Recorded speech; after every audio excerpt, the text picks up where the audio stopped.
You know what you're seeing a lot more of these days? Drive-bys.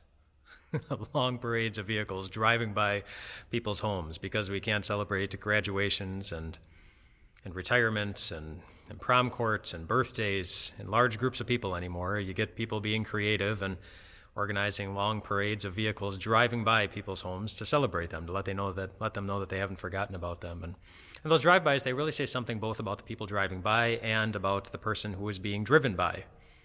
For the person who is being driven by, do you know what it says about them? That this is really hard in ways that they weren't expecting. They were looking forward to walking across a stage. They were looking forward to celebrating a birthday with friends. They were looking forward to a well-deserved celebration of a wonderful career with hundreds of people surrounding them. But it might not happen. And that's hard. That's what it says about them. That life is hard in a way that they weren't expecting.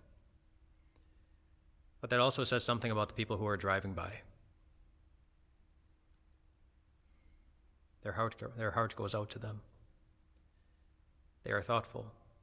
They're kind. They're compassionate. They're eager to do something that will fill the heart of someone's heart that is feeling a little bit down with something good to hold on to. So they give them a drive-by.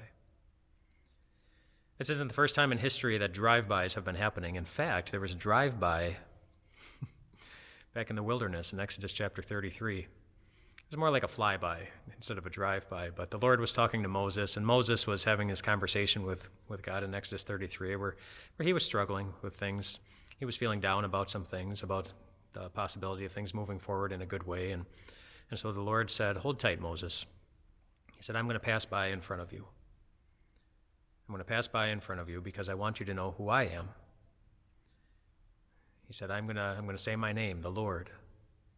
And do you know what that means? It means that I'm merciful, that I'm compassionate.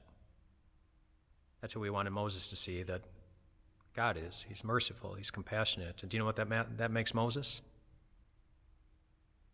Someone in need of mercy, someone in need of someone's compassion, someone for whom life was a bit more difficult than he would have ever imagined. And I bet the same is true for you. That you are somebody also in need of mercy and compassion. And I'm not saying that just because of what we're going through right now. I'm saying that because life was already hard before all this happened. Before we had to spend so much time, kind of in a sense, locked in our own homes and far away from people that we're used to seeing on a regular basis, life was already hard. There were already concerns about the bills or about health or about relationships. There were already things that were blowing up at work. There were already things going on in life that you didn't know how you were going to handle, and you didn't know how you were going to move forward. That was already happening before any of this took place. But now, so many of the good things you were looking forward to are never going to take place. And so many bad things you never saw coming, or challenging things, they're right here in front of you, every day. And you don't know when it's going to end. We are people for whom life is challenging. That's who we are. But who is God? Before you go to bed tonight, or maybe as you're going to bed, close your eyes and picture the cross of Jesus. And remember that he didn't just drive by on it. He stayed there. Through the nails, through the whip, through the shouts, through the spit, through the pain. And he didn't move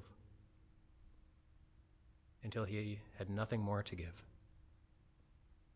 He gave you all of his mercy, all of his compassion, all of his love.